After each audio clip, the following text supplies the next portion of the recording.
Napakakalat nga ng bahay namin ngayon, kaya naman todo linis ang atin ninyo. Kahit hiwalay na ang aking walis na sana'y mapalitan na ng vacuum. Ito nga, pinapagpagan ko nga aking sofa na mahal na mahal ko dahil ito'y bigay lang sa akin. Sponsor lang sa akin to ng isang anghel na napakabait. Napakasarap nga naman sa pakiramdam na merong nagbibigay sa'yo ng mga ganito. Tinabi ko nga lang din yung mga laruan ni Akhil dyan. Dahil bukas paggising niya lalaruin niya yan ulit. At ayaw niya kasi na ginagalaw ko ang mga Lego niya.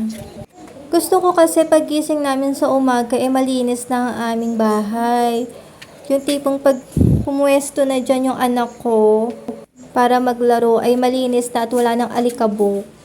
Kaya talagang umaga at gabi talagang ang paglilinis ko ng bahay para siguradong walang alikabok na malalanghap ang aking junakis. Pati kaila-ilaliman nga at kasulok-sulukan, talaga namang winawalisan ko at nililinis ko. Kasi ang anak ko kapag yan kumain ng biscuits niya or mga cupcakes niya, ay nako, kung saang-saang sulok sinisiksik ang pinagkainan. Kaya naman kailangan natin linisin ng todo-todo yan. Sana nga kompleto ko na ang gamit ko sa bahay. Sana nga magka-vacuum na rin ako para mas magpadali sa akin ang paglilinis. Kaya nga't tila lumilindol dahil nanginginig ang kamay ng nagbibideo. Nanginginig po ang kamay ng nagbibideo kaya parang lumilindol ang video ko.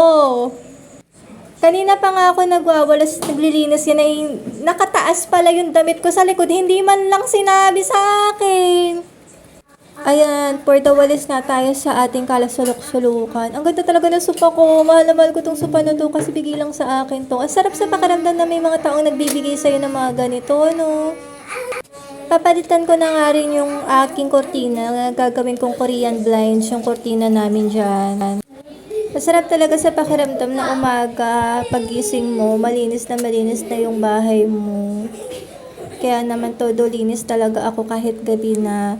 Matagal ko na talaga ginagawa to. Sabi nga ng iba, bawal daw magwalis kapag gabi na. Pero wala namang nangyayari sa aming masama kahit gabi-gabi kami naglilinis ng bahay namin at nagwawalis. Marami pa rin namang blessings na dumadating sa amin. Ayun nga, ang aking gaming chair ay sira na. Napalitan na nga ang aking upuan, yung paan ng upuan ng gaming chair ko. At ayan nga, naririnig nyo ba yung boses ng anak kong napakakulit na tawa ng tawa? Ayan, rubber shoes yan ng anak ko. Bigay lang din yan. Sponsor lang din yan sa amin. May mga ring light nga din ako dyan kasi nagla-live nga rin ako sa ibang apps. At yun nga yung talagang source of income ko, yung apps na yun. Baka gusto nyo rin mag-apply. Pwede, PM nyo lang ako. Ayat, andyan nasa bandang kusina na nga ako. Bukas ko na lang lilinisan yung kwarto namin. Kasi malinis naman na yan bago ko pinatulog ang anak ko dyan. Nilinis ko na talaga yan. Ayan, for the buhat pa ng galon na punong-puno ng laman ng tubig na kakadeliver lang yan kanina. Kalain nyo yun, nasa payat kong at liit kong to. Kaya ko bumuhat ng isang galong tubig. Char. Wala naman kasi sa katawan niyan, yung pagiging malakas ng isang tao. Basta ikaw ay nanay, dapat super mom ka. Dapat malakas ka rin. Lalo na pagdating sa mga gawaing bahay. Ayan, nahilo na naman kayo. Nahilo na naman kayo dahil lumindol na naman ang aking camera.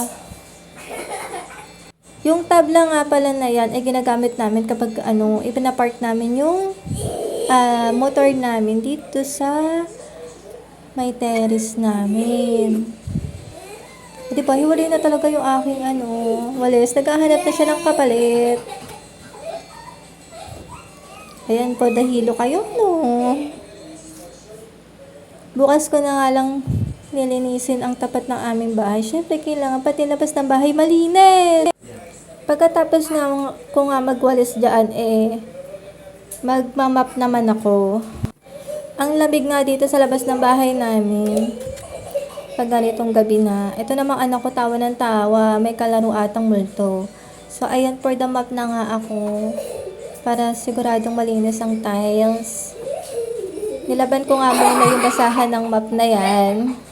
Grabe nga talaga yung sobrang kulit ng anak ko talaga. Yung pagkikipagkulitan nila sa isa't isa. Ay talaga namang merong isang mapipikon. Yung isa ko na lang kasi mangot na. Habang yung anak ko na may tawa lang ng tawa. At nangaasar pa. Happy siya sa buhay niya, hayaan nyo na.